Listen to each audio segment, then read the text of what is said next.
성령님이 누구신가에 대해서 두 번째 시간입니다. 조직신학적으로 말하면 구원론에 관한 말씀입니다. 성령님이 누구신가, 성령과 거듭남에 대해서 지난 금요일에 말씀을 드렸고, 오늘 이 시간에는 성령의 충만에 관해서 말씀을 드리려고 합니다. 성령에 관해서 우리가 생각할 때 성령 충만, 성령의 또한 은사, 성령의 열매, 그리고 구원의 여정, 이와 같은 내용들을 우리가 살펴보게 될 것입니다. 오늘 이 시간에는 성령의 충만입니다.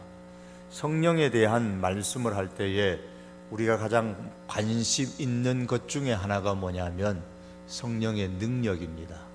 그래서 성령 그러면 능력, 이렇게 대비시킬 정도로 우리는 성령과 능력을 밀접하게 생각을 합니다. 틀린 말씀은 아닙니다. 그러나 성령에 대해서 우리가 알 때에 가장 관심을 두어야 할 것은 먼저 성령의 역할입니다. 예수님은 성령님에 대해서 여러 번 말씀을 요한복음에서 해주셨는데, 성령을 일컬어 진리의 영이다 혹은 거룩한 영이라고 말씀을 하셨습니다. 성령님은 예수님의 요청으로 인하여 성부 하나님께서 보내셨습니다. 그러므로 예수님께서 성령님을 보내셨다고 해도 과언은 아닙니다. 예수님의 요청으로 이 땅에 오신 성령님의 역할은 한마디로 예수님을 드러내는 겁니다. 요한복음 15장 26절에서 예수님께서 이렇게 말씀하셨습니다. 내가 아버지께로부터 너희에게 보낼, 아버지께로부터 받아서 예수님이 사람들에게, 제자들에게 보낸 보혜사, 곧 아버지께로부터 나오시는 진리의 성령이 오실 때에 그가, 즉 성령이 나를, 예수님을 증언할 것이요 라고 했습니다. 그 성령님의 역할, 사역의 가장 중요한 것은 예수님을 드러내는 것입니다. 성령님은 자신을 드러내지 아니하고 사람들로 하여금 예수님께로 향하게 만듭니다. 사람들이 예수 그리스도와 함께 교제할 수 있도록 인도해 주시는 역할을 합니다. 그리고 성령님은 사람들로 하여금 예수님을 증거하게 만듭니다. 자신들의 죄를 깨달을 수 있도록 만드시고, 내면의 길을 열어서 예수님의 말씀에 귀를 기울이도록 만드실 뿐만 아니라 예수님을 구원자로 믿게 만듭니다. 결국 처음부터 마지막까지 성령님의 역할의 중심은 예수 그리스도를 나타내는 것, 드러내는 것입니다. 그러므로 현대 교회에서 일어나는 많은 성령과 관련되어진 조심스러운 그 운동들이 있습니다. 과거로부터 있었던 예배갱신 운동이나 신사도 운동 등과 같은 현대의 그 모든 성령 운동이 성경적이냐 아니냐, 혹은 진짜냐 가짜인가를 구별하는 기본은 성령을 말하고 성령을 주장하는 사람이나 그 단체가 성령을 말함으로써 사람들로 하여금 예수 그리스도께 초점을 맞추도록 하고 있는가 아닌가를 우리가 유심히 관찰하시면 됩니다. 성령을 말하는 사람들이 가르침을 받는 사람들을 예수님께로 관심을 집중하게 하면 그건 진짜고, 그렇지 않으면 가짜 성령 운동이라고 보면 거의가 맞을 겁니다.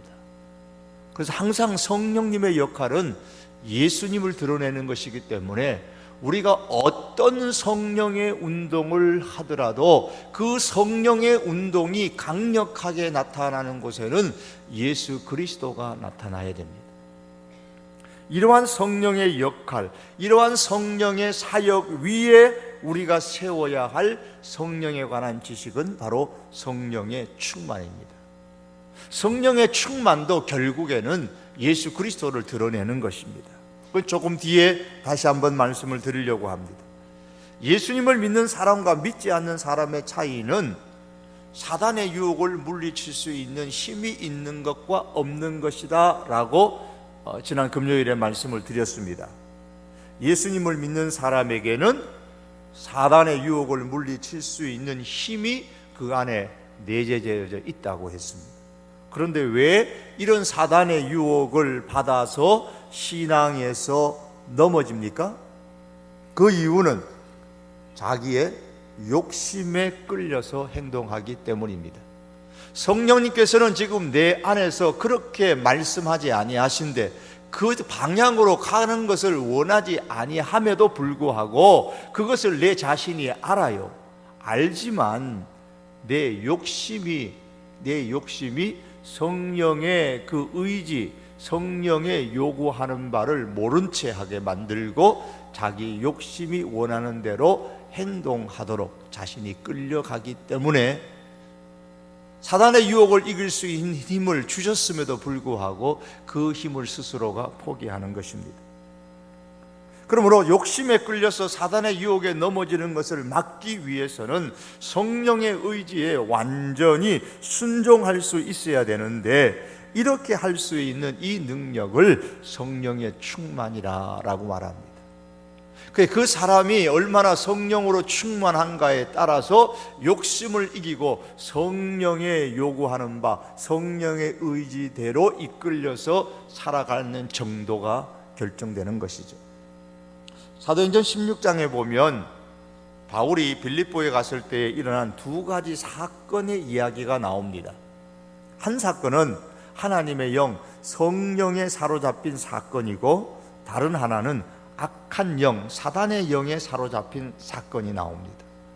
하나님의 영에 사로잡힌 사람의 이야기는 루디아의 사건입니다.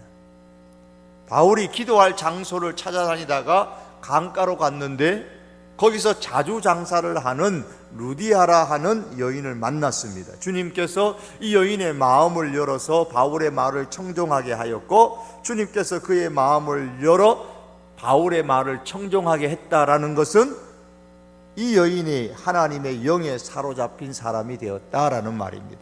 자, 이 일로 인해서 빌립보 가정교회가 루디아의 집에서부터 시작되어졌습니다. 빌립보 교회가 이제 루디아의 집에서 시작되었죠. 성령에 사로잡힌 바 된 루디아를 통하여서 바울을 집으로 청빙하게 되고, 그로 통해서 빌립보 교회가 시작됩니다.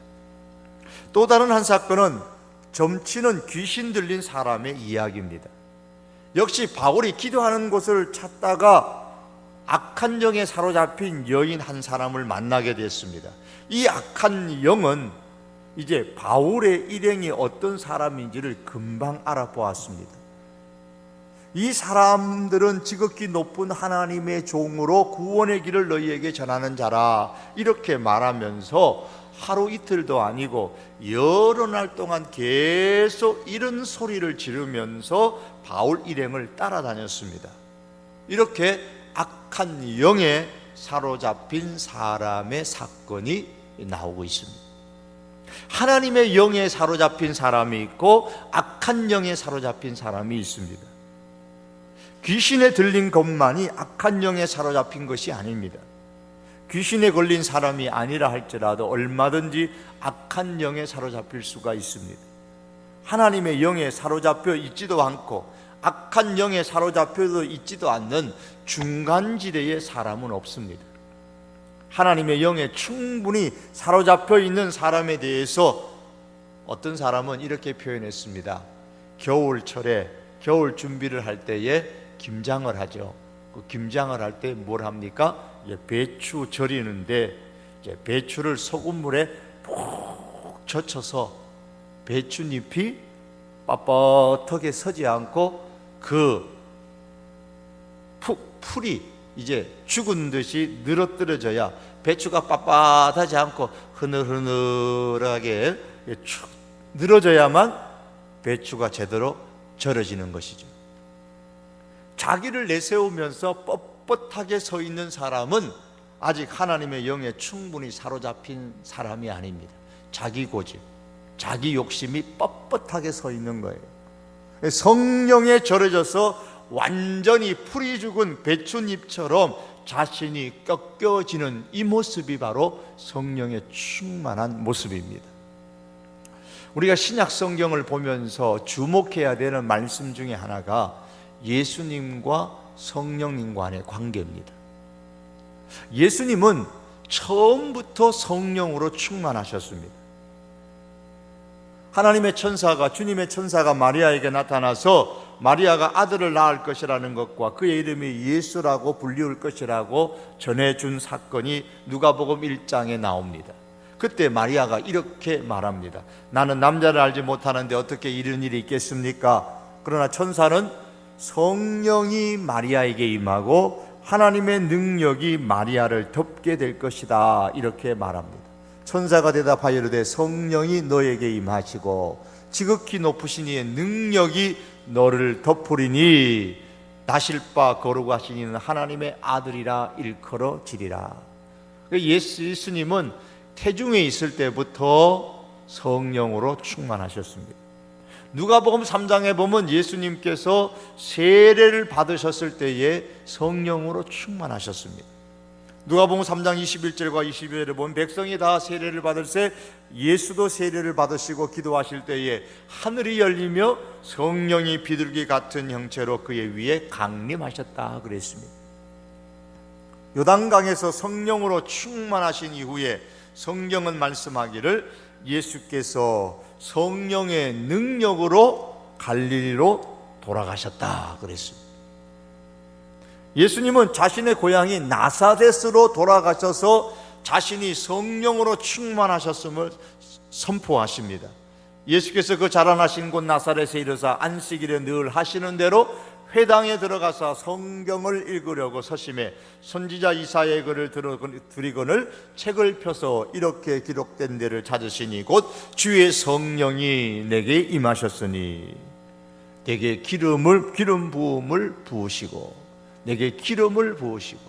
예수님께서는 성경의 구약의 성경을 인용하시면서 내게 성령이 충만하게 임하셨다라고 말씀하셨습니다.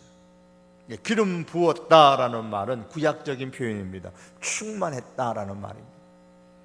이를 종합해 보면 예수님은 탄생하실 때도, 그리고 사역을 시작하실 때도, 세례를 받으실 때도 성령의 충만함을 받으셨습니다. 사도행전 2장에 보면 제자들이 예수님을 증거하는 사역을 시작했는데 이 사역을 하기 전에 그들에게 일어났던 것 역시도 성령의 충만이었습니다. 예수님의 생애 가운데 예수님은 한 번만 성령으로 충만한 것이 아닙니다.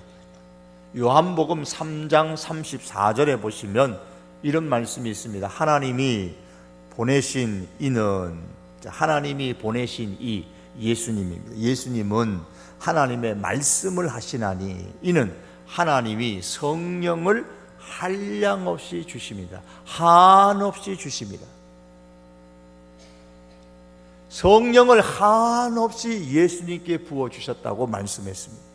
예수님은 성령 충만을 받으시기를 받으시고 또 받으시고 또 받으시고 계속해서 성령의 충만을 한량없이 한없이 풍성하게 받으셨습니다. 그래서 사도행전 10장 38절에 보면 이렇게 기록합니다. 하나님이 나사렛 예수에게 성령과 능력을 기름 붓듯 하셨음에 성령으로 충만하게 하셨다라고 말씀합니다.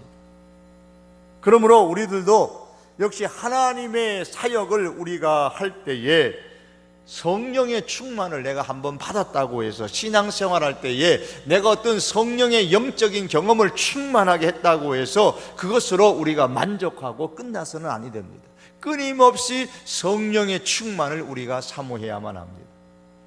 저수지에 물이 가득 차면 어떻게 됩니까? 이제 필요하면 논에다가 이제 물을 공급하죠.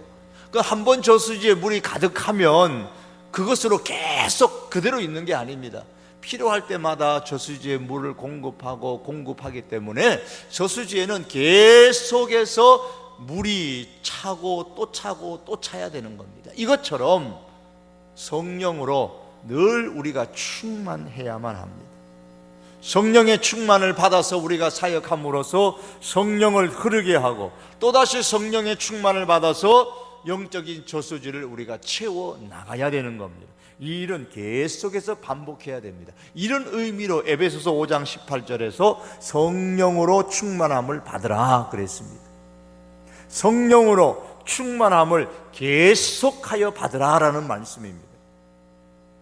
사도행전 2장에 보시면 사도들을 비롯하여 120명의 성도들이 성령의 충만함을 받았습니다. 그들은 하늘로부터 성령의 기름 부음을 받고 이제 다른 방언으로 말하기를 시작했고, 또한 나가서 복음을 전하기를 시작했습니다. 그래서 성령의 이 성령 충만한 오순절 성령의 사건은 단회적이냐 반복적이냐 이와 같은 신학적인 논쟁이 많습니다만은 오순절에 일어났던 성령의 사건은 단 한 번 일어난 유일무이한 사건이지만, 오순절에 일어났던 성령 충만과 같은 사건은 지금도 계속 진행되고 있는 성령 충만의 사건입니다. 왜냐하면 그 이후에 사도행전 4장에 보시면 이제 그 앞에서 베드로와 요한이 붙잡혔습니다. 베드로와 요한이 붙잡혔다는, 지도자들이 붙잡혔다는, 사내들은 공리에 의해서 붙잡혔다는 말을 듣고서 베드로도 붙잡히고 이제 요한도 붙잡히고 야고보도 붙잡혔다는 말을 듣고서 이제 성도들이 늘 모이던 가정교회에 모였습니다. 다 모여가지고 그들이 하나님 앞에 기도하는 내용이 4장에 읽으셨던 이 내용이에요. 앞에서부터 4장 앞에서 우리가 1절 한 절만 읽었습니다만 30절, 29절, 28절, 27절 이 내용들이 쭉 그 내용들입니다. 이들이 모여서 하나님 앞에 간절히 기도했을 때에 그 자리에는 당연히 성령으로 사도행전 2장에서 성령의 충만을 받았던 사람들도 그 자리에 당연히 있었습니다. 그런데 이제 4장에서 그들이 또다시 모여서 함께 성령으로 충만하기를 기도했을 때에 성경은 이렇게 기록하죠. 빌기를 다하며 모인 곳이 진동하더니 무리가 다 성령이 충만하여 담대히 하나님의 말씀을 전하니라. 성령이 충만했다 그랬어요. 오순절에 있었던 그 성령의 충만함은 그 오순절에 있었던 사건으로서는 단회적이에요. 단 한 번이에요. 하지만 오순절에 있었던 그 성령의 충만한 사건은 그 한 번으로 끝나는 것이 아니라 성령의 충만은 그 다음에도 계속해서 오늘에 이르기도 계속해서 성령의 충만함은 임하는 겁니다. 우리가 잘 아는 1907년 평양 우리에서 일어났던 성령 충만의 사건도 그와 같은 것이에요. 성령의 첫 번째 충만함이 있었습니다. 오순절에 그와 같은 일이 일어났습니다. 그러나 그 후에도 계속적으로 성령의 충만한 역사가 있었습니다. 그러므로 우리는 내 신앙생활하면서 어느 신앙생활하는 어느 시점에 성령의 충만을 받았다고 해서 이런 과거의 영적 경험이 평생토록 나를 성령 충만한 상태로 머물게 한다, 그렇지 않습니다.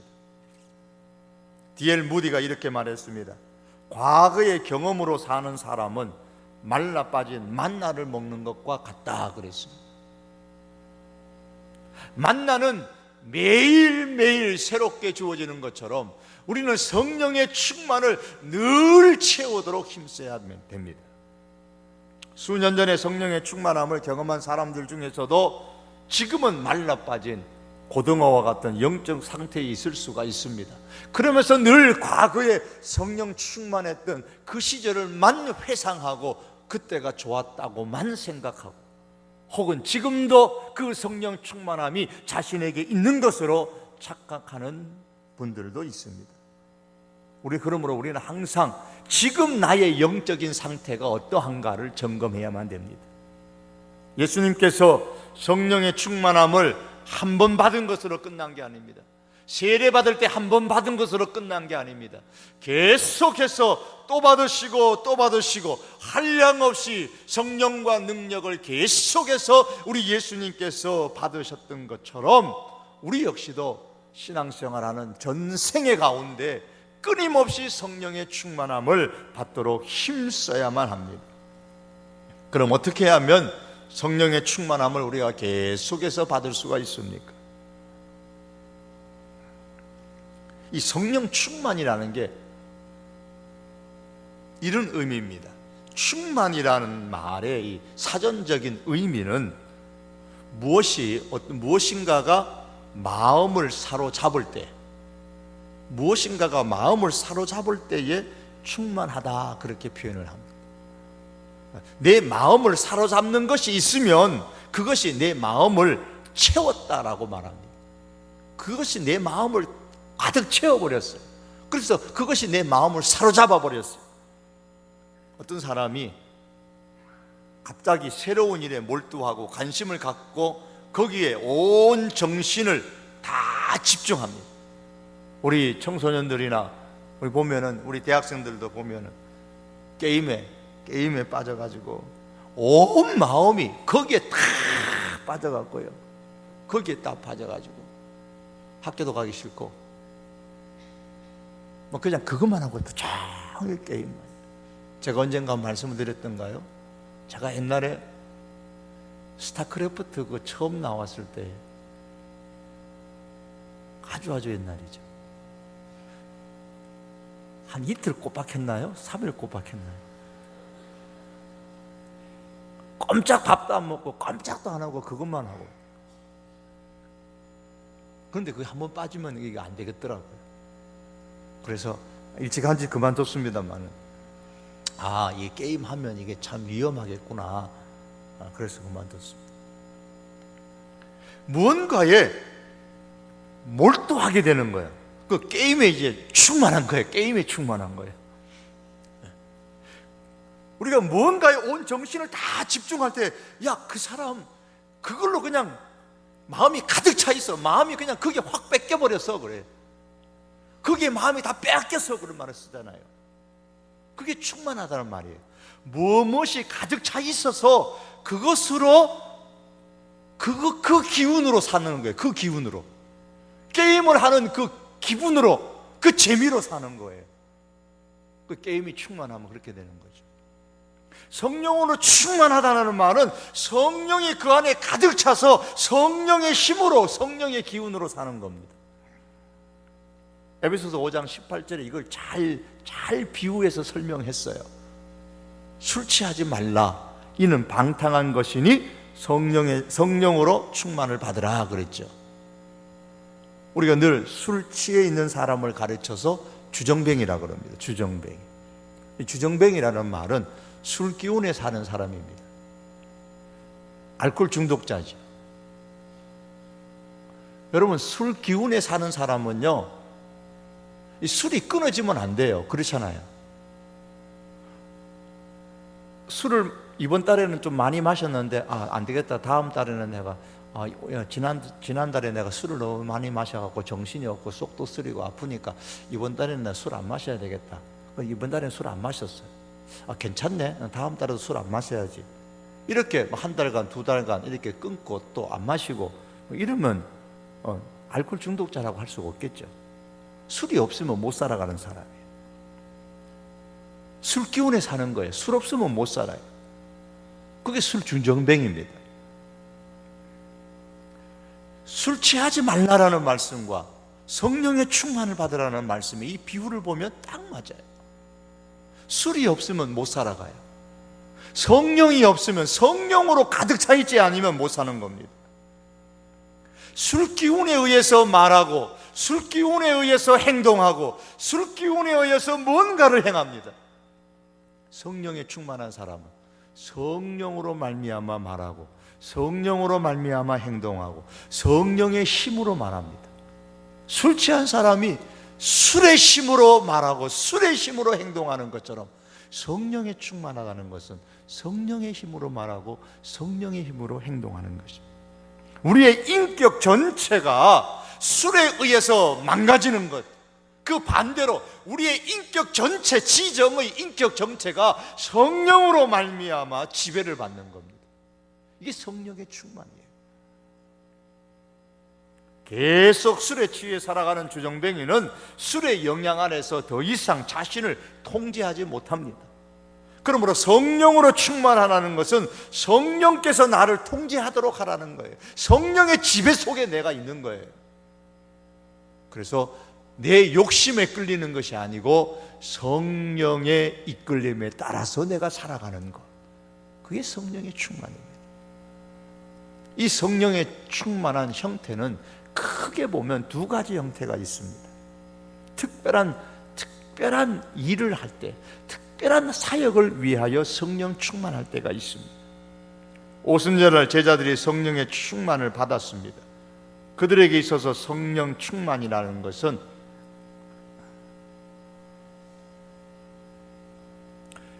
예수 그리스도의 십자가의 구원과 성령의 충만과 연결되어지는 아주 중요한 사건이에요. 어떤 사람에게는 성령 세례와 성령 충만이 동시에 주어지는 사람이 있어요. 즉 성령 세례 지난 시간에 했는데 거듭나는 것과 성령의 충만이 동시에 되는 사람이 있어요. 특별히 좀 악하게 살다가 갑자기 전환되어져서 예수님을 믿는 사람 같은 경우에 그와 같은 일들이 많이 일어납니다. 바울 같은 사람, 사울이 바울로 변화되는 다메섹 도상의 그 성령의 사역, 성령의 역사가 임하는 것처럼 그런 획기적인 변화를 일으키는 사람들 속에 이런 성령 세례와 성령 충만이 동시에 일어나는 거예요. 성령 세례는 예수님을 믿지 않는 사람이 예수님을 믿도록 성령께서 그 가운데 단독적으로 역사하는 것이 성령 세례죠. 성령 충만이라는 것은 성령 세례를 받은 사람에게 첨가적으로 더 성령의 능력이 힘껏 주어지는 것이, 첨가적으로 주어지는 성령의 은혜가 성령의 충만입니다. 그래서 성령의 세례와 성령의 충만이 동시에 주어지는 경우가 있다는 겁니다. 그러나 어떤 사람들에게는 성령 세례가 자기도 알지 못하게, 지난 시간에 말씀드린 것처럼 바람처럼 와가지고 내가 언제 성령 세례를 받았는지 자기가 몰라요. 자기도 몰라요. 내가 언제 성령 세례를 받았는지, 즉 내가 언제 거듭났는지조차도 내가 언제 받았더라, 잘 모릅니다. 그러다가 어느 시점에 와서 어떤 기회가 있어서 신앙생활을 열심히 하는 가운데서 성령 충만을 받는 경우가 있습니다. 그러니까 성령 세례와 성령 충만이 이렇게 받는 이제 시기가 다른 것이죠. 주로 이제 믿음의 가정에서 태어나서 모태신앙이라고 하는 사람들이나 아주 어릴 때부터 주일학교에 다녔던 그래서 끊임없이 교회 생활들을 꾸준하게 해온 사람들 가운데는 비교적 성령 세례와 성령 충만이 이렇게 차별적으로 나타나는 경향이 더 많습니다. 그러나 성령 세례를 받는 순간에 삶의 변화를 경험하고 신앙의 뜨거운 이제 다른 새로운 생활로 시작되는 것이 이제 성령의 충만의 역사입니다. 그런데 성령 충만한 상태에 있다가도 어떤 하나님의 특별한 목적을 성취하기 위하여 또다시 성령으로 그 사람에게 충만하게 하나님께서 역사하시는 경우가 있습니다. 베드로가요, 오순절에 성령으로 충만했습니다. 그런데 사도행전 4장에 보면 베드로가 대제사장에게 잡혀가서 사례들은 앞에서 신문을 받을 때에 또다시 성령이 충만하였다 그랬습니다. 이에 베드로가 성령이 충만하여 가로되 백성의 관원과 장로들아, 그러면서 그 자리에 서서 성령에 충만하여 담대하게 말했습니다. 성령이 베드로에게 충만하여 관원들 앞에서 당당하게 복음을 전할 수가 있었습니다. 또한 스데반 집사님은 성령이 충만한 사람이었습니다. 성령이 충만한 사람으로서 집사님으로 그렇게 선택되어졌습니다. 그런데 그가 순교의 순간에 성령이 또다시 그에게 충만하게 임하여서 능히 순교를 감당할 수 있도록 했습니다. 스데반이 성령이 충만하여 하늘을 우러러 주목하여 하나님의 영광과 미 예수께서 하나님 우편에 서신 것을 보았다 그랬습니다. 성령에 충만했습니다. 특별한 하나님의 일을 위하여서 하나님께서 그 순간에 감당할 수 있는 성령의 충만함을 그 사람에게 특별히 부어주십니다. 이처럼 하나님께서는 하나님의 특별한 일을 위해서 성도들을 세우시고 특별한 성령의 충만을 주시는 그와 같은 역사를 일으키십니다. 또한 그러나 이와 같은 것과 반대로 일상적인 생활에서 성령의 충만함을 받는 것이 있습니다. 모든 일상생활에서 우리는 성령의 충만을 받아야 돼요. 이 성령의 충만을 받으라라는 에베소서 5장 28절의 말씀은 그 동사가 현재 동사를 사용하고 있습니다. 이것은 계속해서 성령의 충만한 상태로 있으라라는 겁니다. 술 취한 사람이 술 취한 상태에서 계속해서 있는 것처럼 성령으로 충만한 상태로 계속해서 살아라, 그 말씀입니다. 그것이 성령으로 충만하라라는 말씀의 의미입니다. 끊임없이 성령으로 마음이 가득 차 있으라는 것, 끊임없이 성령으로 너의 마음이 사로잡혀 있으라는 말씀입니다. 계속해서 성령의 지배를 받으며 성령의 통제를 받으면서 살라라는 말씀입니다. 그러므로 우리는 새벽에 잠자리를 박차고 일어나서 그 순간부터 우리는 성령으로 충만하셔야 돼요. 내가 오늘 이 새벽 예배를 드리러 갈 건가? 피곤한데 잠을 또 잘 건가? 이러한 생각이 또 잠 누워서 잠은 깼는데 들죠. 오늘 일어나서 새벽 예배 가야 되나 말아야 되나? 피곤한데 더 잘까 자지 말까? 갈까 말까? 여러분, 그런 갈등이 일어나면 일어나셔야 돼요. 성령께서 부르시는 거예요. 깨우시는 겁니다. 그 갈등 자체가.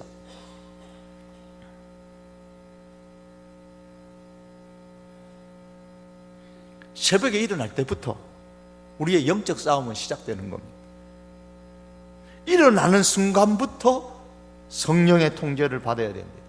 제가 전에 한 말씀드렸죠. 제가 중학교 때 제 고모님께서 성기야 너 나중에 목사 되라 그랬어요. 그때는 목사 되려고 서원 안 했을 때였습니다. 고등학교 2학년 때 제가 서원을 했으니까 중학교 때는 서원 안 했는데 목사 되라 그래서 난 목사 안 할래. 목사 되면 새벽 예배 맨날 가야 되는데 난 자신 없어 못한다. 사실 새벽 예배는 지금도 제가 힘들어요. 지금도 힘들어요. 뭐 지금 매일 나옵니다만은 이게 저절로 이제 오래돼 가지고 깨기는 깨요. 자명종 이렇게 올려놓고 깨요. 그런데 어떤 날은 정말 힘들어요. 정말 일어나기 힘들어요. 이대로 더 잤으면 좋겠다 싶을 때도 있어요. 지금도 힘들어요. 그래도 일어나서 나오고 나면 나와져요. 초대교회 집사님들을 선출하는 자격 가운데 하나가 성령 충만이었죠. 형제들아 너희 가운데서 성령과 지혜가 충만하여 칭찬 듣는 사람 7을 택하라. 온 무리가 이 말을 기뻐하여 믿음과 성령이 충만한 사람 스데반과 빌립과 이렇게 택하였다 그랬습니다. 성령이 충만한 사람 7 성도를 집사님으로 선출했습니다. 이들 7 집사님들은 평소의 생활에서 성령이 충만하여서 교회를 섬기고 성령이 충만하여서 사람들로부터 칭찬을 듣는 사람들이었습니다. 이런 면에서 성령의 충만은 능력뿐만이 아니라 우리의 삶과 밀접한 관계가 있는 겁니다. 뭐 성령에 충만해가지고 어떤 놀라운 은사가 나타나고 믿음의 은사가 나타나고 은사에 가서 좀 더 하겠습니다만 성령에 충만해가지고 내가 병 고치는 은사가 내게 나타나고 어떤 능력적으로만 우리가 생각하지 말고, 물론 성령에 충만하면 사탄의 유혹을 물리칠 수 있는 능력도 있고 성령에 충만하면 여러 가지 다양한 능력, 힘이 우리에게 주어집니다만 성령 충만할 때에 우리의 삶과 밀접한 관계가 되어져서 내 욕심을 이기고 욕심에 이끌려서 육체의 욕심에 따라 육체의 성정에 따라서 살아가려고 하는 내 자신을 이길 수 있는 그 힘, 이것이 성령 충만으로 말미암아 주어지는 겁니다. 그러므로 여러분, 우리가 이제 말씀을 맺으면서 성령의 충만한 삶을 살기 위하여서 우리가 늘 사도행전의 말씀 보면 세 가지가 나와요. 사도행전 처음부터 나오는 것이 기도예요. 기도 가운데 성령이 충만하고, 말씀 가운데 성령이 충만하고, 또한 사도행전에는 특별히 성령에 충만한 사람이 안수했을 때에 성령이 충만한 역사가 또 임하는 경우도 있습니다. 가장 보편적인 것은 말씀과 기도.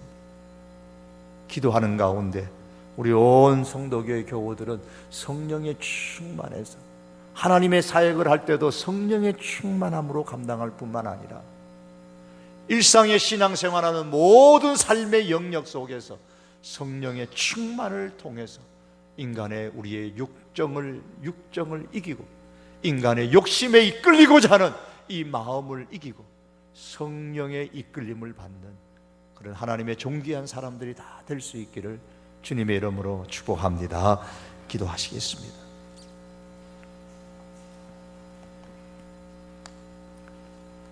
귀하신 우리 하나님 아버지,